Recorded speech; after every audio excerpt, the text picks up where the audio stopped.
conceito da reencarnação está na Bíblia? O Transição fez esta pergunta a grandes estudiosos do assunto e o resultado você confere no programa de hoje, que tem como tema a reencarnação na Bíblia. O tema reencarnação tem provocado muitas dúvidas, sobretudo nas pessoas que vêm de uma religião que tem uma maior tradição de estudo da Bíblia. O que as pessoas se perguntam é se a ideia da reencarnação tem, na verdade, uma base bíblica. Ou seja, a Bíblia atesta a existência da reencarnação, a realidade da reencarnação? A palavra na Bíblia, na verdade, não existe a palavra reencarnação, porque o termo reencarnação foi criado por Allan Kardec. Mas a Bíblia, o termo chamado Guigu Neshamot, que significa um termo hebraico que fala-se em rodas da alma, ela está perfeitamente presente em muitas das passagens da Bíblia, não com a palavra reencarnação, mas, por exemplo, com o verbo lechayot, que em hebraico significa reviver. A reencarnação sempre fez parte das cogitações, das meditações do povo hebreu, que é o povo detentor da tradição bíblica. Tanto o Velho Testamento quanto o Novo Testamento foram escritos, na sua maioria, por autores do povo hebreu. E esse povo tinha por hábito, como nos fala Flávio Joséfo e outros textos da literatura, de estudarem, de meditarem acerca do tema reencarnação. Eles pressupunham esse tema, porque eles consideravam que determinadas matérias não deveriam ser discutidas em público, mas num círculo mais fechado, para estudiosos, para pessoas que tivessem uma maior maturidade. A preocupação deles era com o misticismo exagerado. Eles temiam que certas pessoas ficassem muito tempo discutindo questões puramente espirituais e se esquecessem das obrigações do dia a dia, das obrigações da família, do trabalho, das obrigações pessoais relativas à moralidade, à conduta social, etc, etc. Portanto, feitas essas considerações, nós vamos encontrar nos textos da Bíblia, tanto do Velho quanto do Novo Testamento, a ideia, o pressuposto de que existe a reencarnação e de que a reencarnação é a chave para o entendimento de certas questões. Por exemplo, nós podemos citar o texto de Êxodo, quando fala dos mandamentos e diz que a terceira e a quarta geração irão expiar, irão receber a culpa da primeira geração, a geração dos antepassados. Há até uma preposição em hebraico que diz: na terceira e na quarta geração eu expiarei as faltas dos pais, nos seus netos, nos seus bisnetos, etc, etc. Mostrando que há uma sequência e que nós somos herdeiros do nosso passado. Estamos, da mesma forma, no presente, construindo o nosso futuro. E há no Novo Testamento um diálogo claro, objetivo, em que Jesus não mede palavras, ele diz explicitamente sobre a necessidade dos dois nascimentos, o nascimento da água e o nascimento do Espírito. E Nicodemos, nesse diálogo, mostra claramente que ele entendeu o nascimento da água como uma volta ao útero, como um renascimento biológico, físico, como o único capaz de resolver certas questões e de dar também uma continuidade para o nosso aprendizado.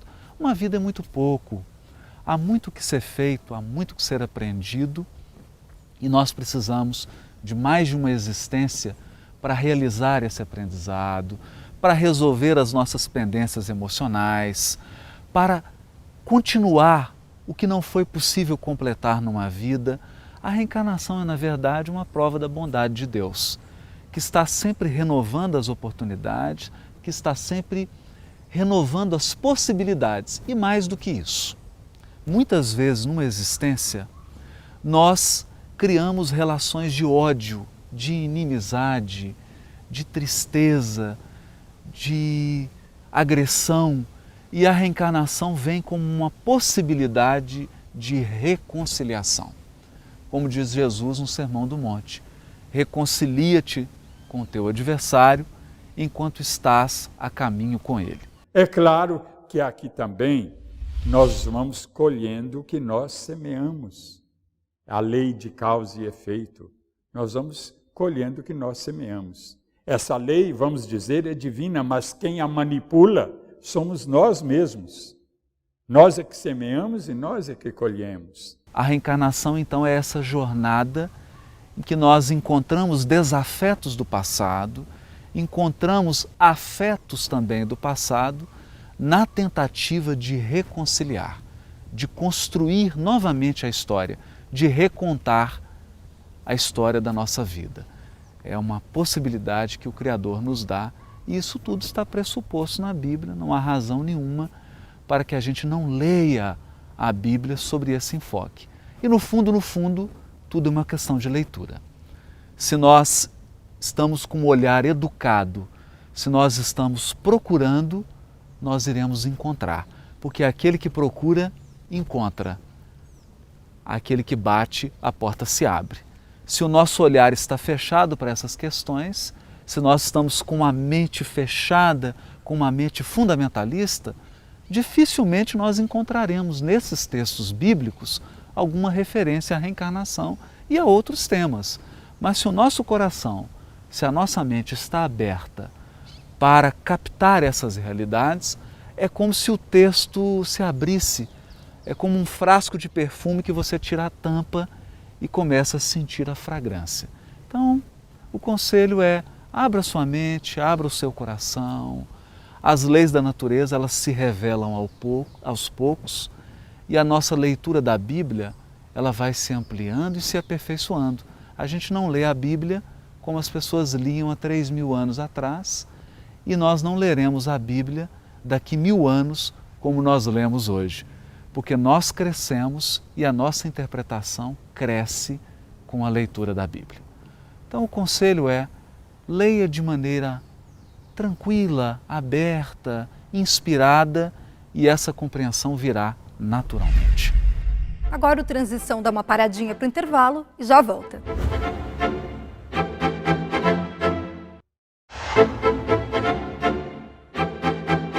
A lei da reencarnação é uma lei natural? Onde podemos encontrar mais informações a respeito? A reencarnação é uma lei biológica, é uma lei da natureza, como a lei da gravidade. Nem todas as leis da natureza precisam estar expressamente anotadas, expressamente comentadas no texto bíblico. Porque o texto bíblico, ele tem um propósito, ele tem uma mensagem central. Ele tem uma conexão entre os seus livros. Nem todas as leis naturais, portanto, precisam ser expressamente tratadas. Elas são pressupostas. Ou seja, o autor que escreveu aqueles livros pressupõe que o leitor já conheça certas leis naturais. Ou ele pressupõe que algumas leis da natureza iriam ser reveladas ao longo do tempo. Muitos irmãos nossos, evangélicos e católicos, dizem: vocês espíritas ensinam a reencarnação. A Bíblia ensina a ressurreição. Acontece que a palavra reencarnação foi criada por Kardec lá por 1860 por aí. Ela não poderia, então, constar da Bíblia. Mas nós temos palavras sinônimas da reencarnação na Bíblia. Por exemplo, renascimento, a palavra geração, porque na Bíblia geração não é só consanguínea, mas também do Espírito. Cada reencarnação é uma geração do Espírito. Neste bloco, nós daremos alguns exemplos retirados da Bíblia a respeito do tema reencarnação. E para isso nós começamos com uma citação bibliográfica. A primeira é o livro do Hermínio Corrêa de Miranda, A Reencarnação na Bíblia. E o segundo livro é do nosso amigo Severino Celestino, analisando as traduções bíblicas, onde ele examina o texto no original hebraico. E um dos textos principais analisados pelo Severino e também pelo Hermínio Miranda nesse livro é o texto que contém os 10 mandamentos, Deuteronômio e Êxodo, onde se diz que o Deus, na sua função de justiça, iria punir os erros, segundo algumas traduções, até a 2ª, 3ª e 4ª geração. E, como esclarece Severino Celestino e Hermínio Miranda, isso seria uma injustiça, porque filhos, netos e bisnetos, descendentes, responderiam pelo erro de um patriarca, de um antecessor. Analisando melhor a preposição do hebraico, nós podemos concluir que o texto, na verdade, diz na 3ª e 4ª geração. Portanto, deixando subentendido que nós somos herdeiros do nosso passado espiritual.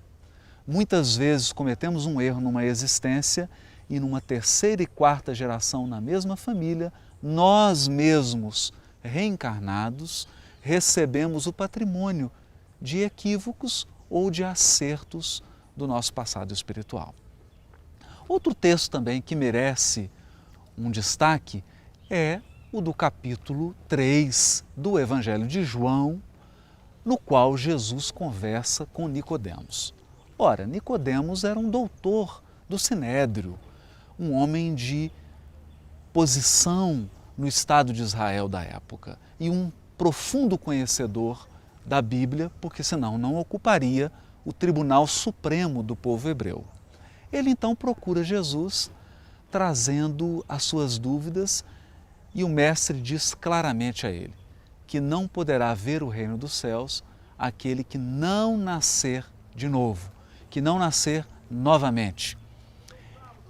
Nicodemos, dando a entender que percebeu a amplitude da questão e que entendeu a questão nos seus exatos termos, pergunta: mas como pode um homem, sendo já velho, entrar pela 2ª vez no útero da sua mãe? Fica claro que esse diálogo não se trata de ritual de batismo ou qualquer coisa que o valha. Na verdade, eles falavam sobre voltar ao útero, nascer novamente, vir a uma nova existência. Jesus não só confirma esse entendimento de Nicodemos, como acrescenta ao processo da reencarnação a necessidade da renovação, porque não basta renascer, é preciso renovar-se.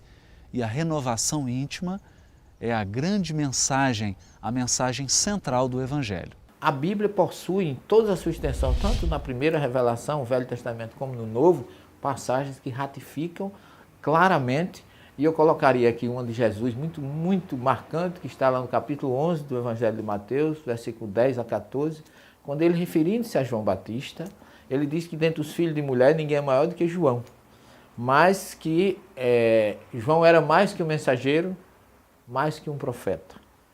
E como o profeta Malaquias falava que enviaria o profeta Elias antes do grande e temível dia do Senhor, Jesus confirma dizendo que assim como Isaías falava da vinda do Messias, assim como Malaquias falava que Elias vinha preparar o caminho, Jesus disse: dentre os filhos de mulher ninguém é mais do que João. E se vocês querem compreender, é ele, o Elias, que devia voltar. Então Jesus fecha a questão de Malaquias e de Isaías, provando diretamente que o corpo de João Batista voltou no espírito que já tinha habitado Elias, o espírito de Elias no passado. Então o corpo de Elias foi um, o corpo de João Batista outro, porém o espírito mesmo, segundo Jesus. São 3 textos bastante claros, bastante expressivos, mas ao lado deles há diversos outros textos, mas esses exigindo uma sensibilidade, uma sutileza, porque não falam expressamente do tema. Eles pressupõem o tema. É como se o tema fosse uma exigência, um pré-requisito para que você faça uma reflexão mais aprofundada. Portanto, aí estão 3 passagens que atestam a reencarnação, que mostram que a reencarnação não é uma criação de culturas orientais, não é mesmo uma criação do codificador Allan Kardec. A ideia da reencarnação está em muitas civilizações do mundo antigo. e está, inclusive, muito firmemente alicerçada na cultura do povo hebreu. Tanto que hoje várias correntes do judaísmo são reencarnacionistas, admitem a reencarnação como um elemento profundamente necessário para se entender a justiça divina. Não haverá justiça divina se não houver possibilidades. Ora, se nós que somos imperfeitos, seres humanos, damos oportunidades, damos novas chances para que as pessoas possam refazer, para que elas possam regenerar, recompor-se, reconstruir o seu destino, que não dirá o Criador, na sua sabedoria, na sua bondade, ao renovar as possibilidades e ao permitir que cada um de nós refaça os erros e reconstrua o futuro. Portanto, ficam aí as duas indicações de obras e o convite a essa reflexão sobre a misericórdia e a justiça divina que se expressam através da reencarnação. Nossa busca por respostas continua logo após o intervalo. Fique conosco.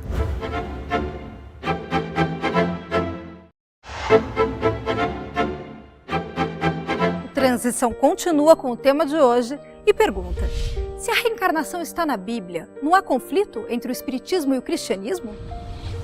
Nesse último bloco, nós gostaríamos de falar sobre duas questões muito importantes.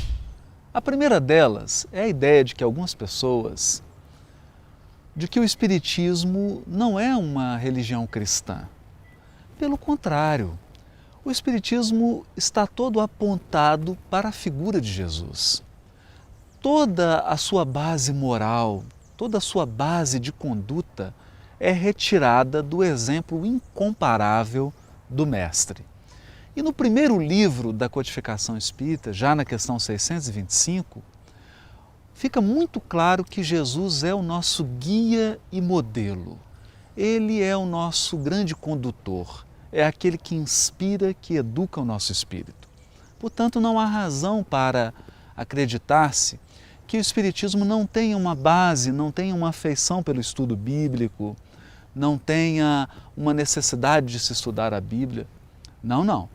O Espiritismo, na verdade, tem muito a contribuir nesse debate, tem muito a contribuir na compreensão dos textos bíblicos, sobretudo dos textos do Novo Testamento. E para falar um pouquinho disso, nós gostaríamos de abordar o tema que provoca muita dúvida, muita dissensão, que é a oposição reencarnação-ressurreição. Muitos acreditam que essas duas ideias são contrapostas. Se eu aceito a reencarnação, eu não posso aceitar a ressurreição. Se eu aceito a ressurreição, eu não posso aceitar a reencarnação.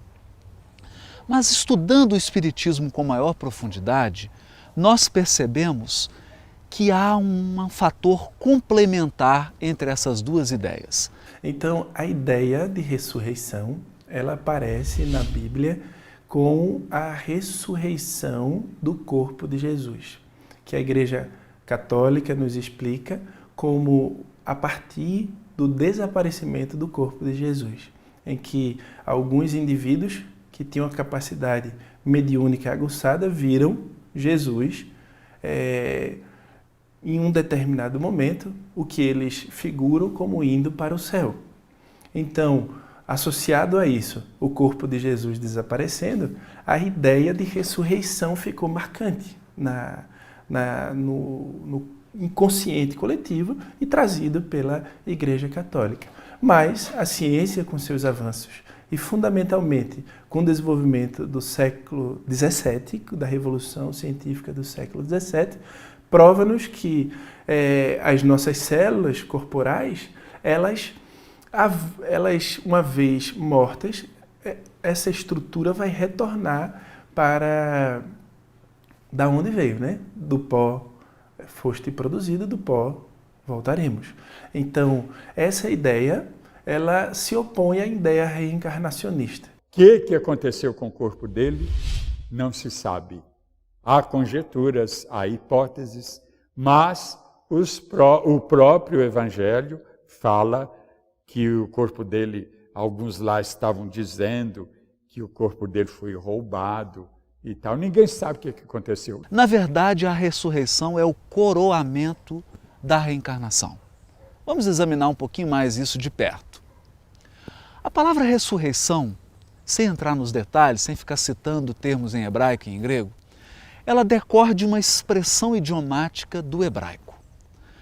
O povo hebreu, para dizer que alguém morreu no texto bíblico, ele utiliza de um eufemismo. O que é um eufemismo? Você alivia um pouco a expressão.